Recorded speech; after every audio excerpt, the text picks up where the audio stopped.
Si Lord Rama, ang hari ng mga hari, 16 na bahagi. Narinig ni Ravana ang tagumpay na sigaw ng mga unggoy at nalaman na nakabawi na sina Rama at Lakshmana. Sa tindi ng kanyang galit, nagpasya siyang makipaglaban mismo. Pinangunahan ang isang hukbo ng malalaking demonyo mula sa mga tarangkahan. Nakipaglaban si Ravana gamit ang kanyang 20 braso at gumawa ng landas sa hukbo ng mga unggoy. Nasugatan si Hanuman at Lakshmana hanggang sa humarap siya kay Rama sa unang pagkakataon. Sa pamamagitan ng sunod-sunod na mga palaso, winasak ni Rama ang karwahe at mga sandata ni Ravana. Pinana siya sa dibdib. Sa sakit, nabitiwan ng hari ng mga demonyo ang kanyang pana at bumagsak sa lupa. Sa pagkakataong iyon, pinayagan siya ni Rama na umatras papasok sa langkang. "Bumalik ka na may bagong kalwahe at labanan mo akong muli," sigaw ni Rama. "Doon mo makikita ang buong lakas ko." Natalo at napahiya, pumasok si Ravana sa langka, ngunit hindi siya susuko. May isang kapatid si Ravana na isang higante. Ang pangalan niya ay Kumbhakarna. Noon pa man nang siya'y isilang, nagsimulang kumain si Kumbhakarna ng anumang buhay na nilalang, kabilang ang mga tao, sa mabilis na paraan. Para tulungan ng lahat, isinumpa ni Panginoong Brahma ang higanting ito na matulog. Pinapayagan lamang siyang magising ng isang araw bawat 6 na buwan.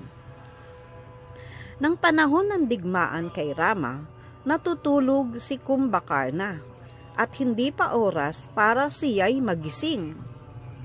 Ngunit alam ni Ravana na kailangan niya ang tulong ng kanyang kapatid. Kaya't nagpadala siya ng hukbo ng mga sundalo upang gisingin si Kumbhakarna na kapag siya'y nagising, kakainin niya ang lahat sa paligid, kabilang na ang mga sundalo. Takot na takot ang mga sundalo sa higante.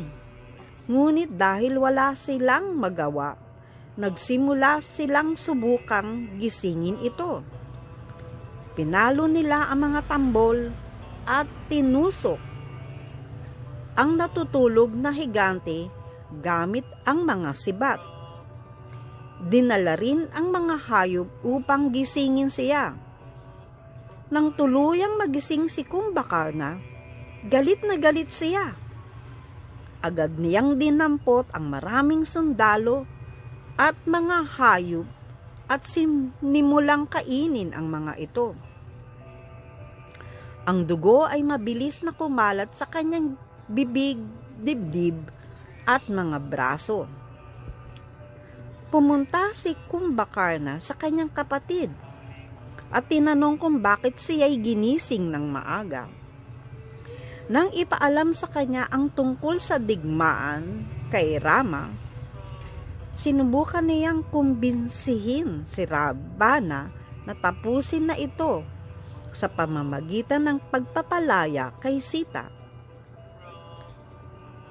Kahit tumanggi si Ravana na makinig, kaya't pinili ni Kumbhakarna na lumaban bilang tanda ng katapatan sa kanyang kapatid.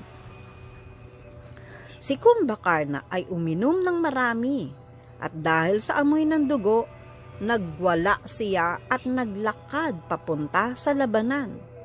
Marahas na hinahagis ang mga unggoy sa kanyang bibig. Walang makapigil sa kanya habang hinahanap niya sa Rama. "Nandito ako!" sigaw ni Rama. "Handa kitang patayin!" Tumawa ng malakas. Sumugod si Kumbhakarna kay Rama. Nabukas ang bibig na animoy parang pintuan ng impyerno.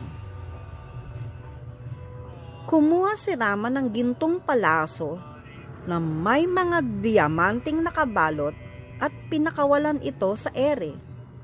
Ang palaso ay bumaon sa ulo ng demonyo at tinapos ang paghahari ng takot ni Kumbhakarna. Nang mabalitaan ni Ravana ang pagkamatay ng kanyang kapatid, siya'y nawalan ng malay. Sundan pa natin ang mga susunod na mangyayari sa kwentong ito. Haribol.